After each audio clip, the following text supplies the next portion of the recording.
Yo, what is going on, you guys? My name is Crazy Pie and we are back for another Apex Legends video, and today we're going to be talking about 5 things only noobs do in Apex Legends. Now, I'm actually kind of excited to make this video, and if you guys want to see a part 2 or any other video similar to this one, please feel free to comment it down below so I know what kind of videos you guys want to see. Also, if you're new to the channel, please feel free to drop a subscribe with the bell notifications turned on so that you never miss a daily Apex Legends video. Without further ado, the first thing that only noobs do in Apex Legends has to do with dropping into the game, and it's actually dropping into the map either too late, too early, or picking their own spot to land. So if you guys have ever played with a random and you and your buddy have pinged a actual location that you guys want to land at, so say me and someone else are playing together and we're playing with one random and we ping to land at Skulltown. Well, what a noob would actually do is go against what the majority says and drop somewhere that they would like to land, like slum lakes or even water treatment facility. You see, in the mind of the noob, they don't actually want to land where everyone else wants to land because they just simply think they're better than everyone else. You know, either they're just too scared to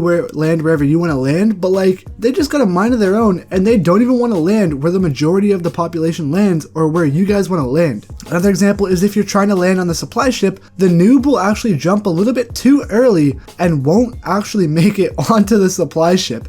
You'll just barely miss the supply ship and you and your whole team will just fall straight down to the ground while every other person that dropped will land on the supply ship. So the noob won't make it onto the supply ship and he'll just gradually fall straight down to the ground and you guys will just be in a very random location around the map. So the noob doesn't know how to drop into the game properly. And I guess we'll give this guy a name here. We'll call him Bad at Dropping Bill. So Bad at Dropping Bill doesn't know how to drop into the map. Now the second one here, the clip for this, the clip for the first one, sorry if it was low quality actually. It's like I had to record with the Share Factory on my PS4 because my Elgato turned out. But number 2 here, this one, I had to do this one on purpose because I couldn't find myself doing it accidentally, and I always just kind of pick Gibraltar because I was practicing with him. But this has to do with being either playing with Gibraltar or playing with Bangalore, any ability who has any character who has an ability that just sucks in a cave. So the second person is Tardy Tom. Now Tardy Tom is the kind of guy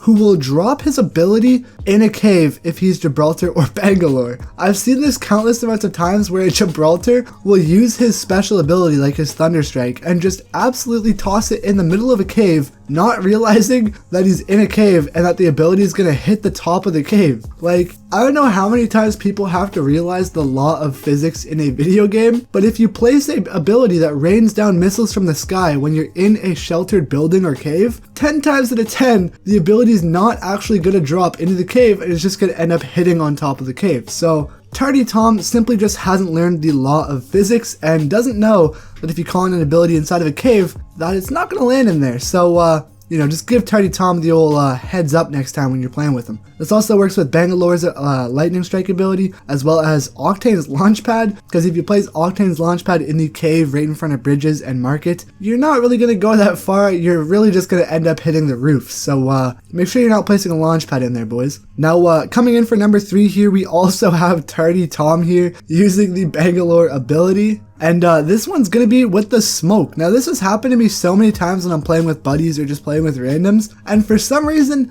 they don't understand that you can't see through the smoke. Like when we're in a gunfight, what this Tardy Tom will actually do is use Bangalore's smoke in the middle of a gunfight because they think it's a good idea to try and flank around them when you already have a good position. So say we're in a gunfight, right? This is what'll happen. So say we're in a gunfight, I'm shooting at someone, my teammate randomly throws a smoke in the middle of all of the fighting, thinking it's a good way to get out of cover. First of all, we don't even need to get out of cover, so what's the point of throwing your smoke? And then second of all, the biggest thing that actually matters here is you won't even be able to see the enemies that you're shooting at. So like say if you've knocked someone and then they're down and then he throws the smoke, this will just give them a clear indicator that they can revive their teammate and get one more player back up in the gunfight. 9 times out of 10, you're just gonna miss all your shots if you don't have the hollow sight, or the threat scope I mean. So like what even is the point of using a smoke in the middle of the gunfight? Like Tardy Tom takes the place at number 3. Now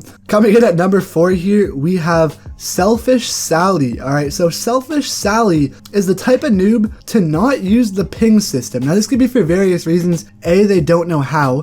B, they just don't know that there's a ping menu. And then C, they're just simply selfish and want all the kills to themselves, so they just don't ping. Now, I can see the third one coming into play a lot. I sometimes will do this, so you guys can call me a selfish Sally down below. But what'll actually happen is if they don't know how to use it, you're simply just going to not know where the enemies are shooting at you from, and A, you can get pinched a lot easier, and B, you might just die because you don't know where they're shooting at you from. So selfish Sally simply doesn't know how to perform in a gunfight, and simply doesn't know that the biggest feature in Apex Legends is the actual ping system. So for all you guys watching this video, please make sure you guys use the ping system to your advantage when you're playing in Apex Legends, because at the end of the day, you don't really want to turn into a selfish Sally. Now, the last one here, this is the most serious one out of them all, alright? This one is the one thing you don't ever want to see a noob do, because if you do see them, instantly leave the game, alright? Trust me,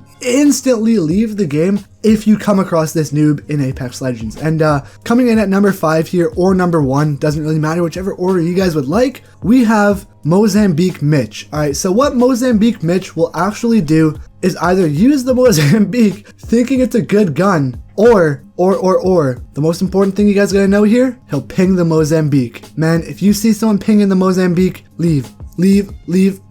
Alright, but I'm really only joking on the last one here, but still, if you see someone pinging the Mozambique, you already know they're probably not really the brightest of players, or they're just doing it for a meme. I mean, if you see a lifeline saying, Mozambique here, obviously it might just be a little bit of a meme, but needless to say, if you see someone using a Mozambique in the end of a game, or if you just see someone pinging a Mozambique, 9 times out of 10, they might not know what they're doing. But yeah, thank you guys so much for watching this video. If you guys enjoyed and you guys want to see a part 2, comment down below, as well as subscribe to the channel with bell notifications on, and let's try and hit 20 likes on this video. If we can do that, that'll be pretty exciting. So yeah, thank you guys for watching. I'll see you guys later. Have a wonderful rest of your day, and I'll see you guys tomorrow. Peace out, boys.